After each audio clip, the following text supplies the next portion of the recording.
I would love to discuss something about the failures, mistakes we made.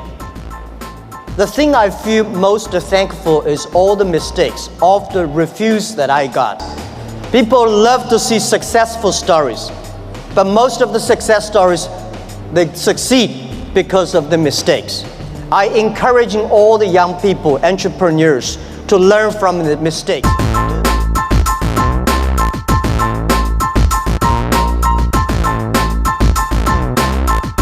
Let me share few of our mistakes and learning experiences. The first case is a regular retinal detachment case. A pseudophakic total retinal detachment with inferior horseshoe-shaped tear. And so, we start with inducing PVD and detaching posterior hyaloid to access the retina. This is followed by debulking of vitreous cavity,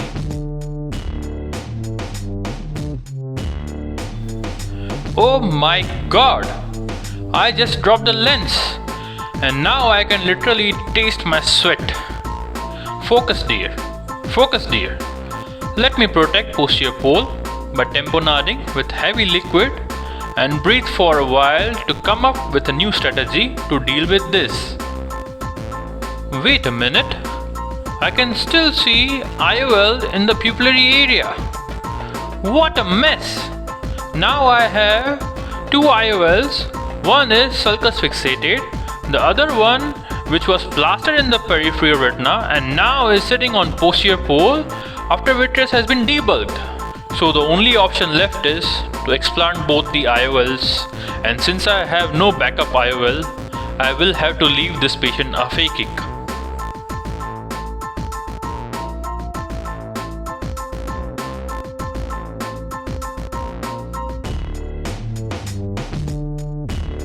Even though I was able to successfully reattach the retina, and post-operative also the patient got meaningful vision, but the quality of vision was compromised because of aphakia.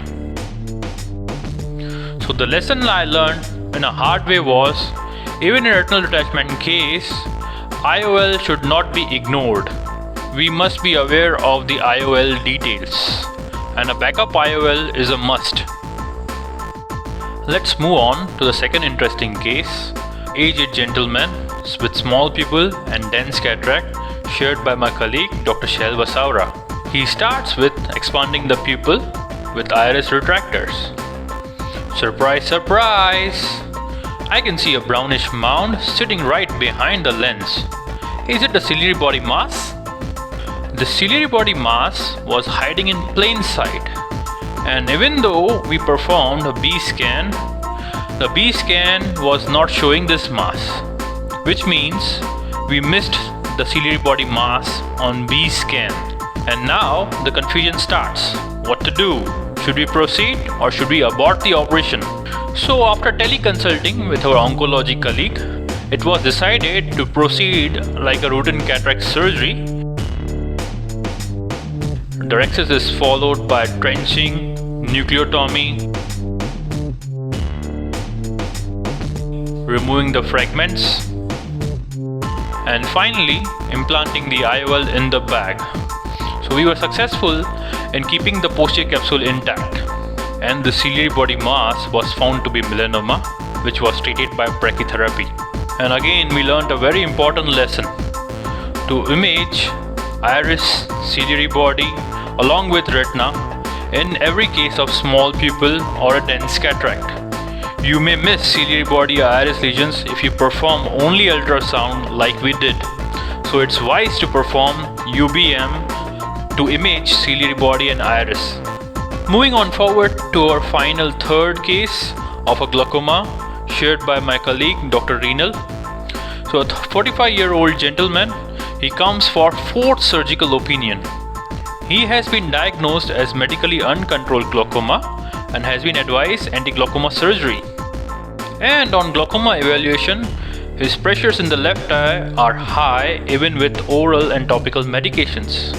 I can see a pigmented mound in the sepalotemporal quadrant of the iris, and this iris looks very suspicious to me. The fellow eye, however, is absolutely normal. Fundus examination is showing a deep glaucomatous cup in the left eye.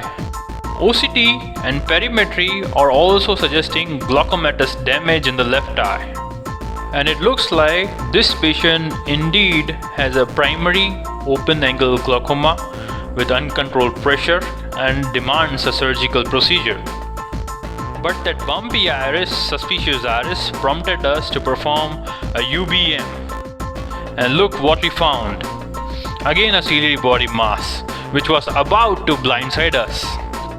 So this was a case of a ciliary body mass which was causing secondary glaucoma. This patient was referred to a physician who found out that this patient was harboring a primary lung cancer. What a relief! We were about to burn our fingers again. Finally, redemption at last. Mistakes are a part of being human.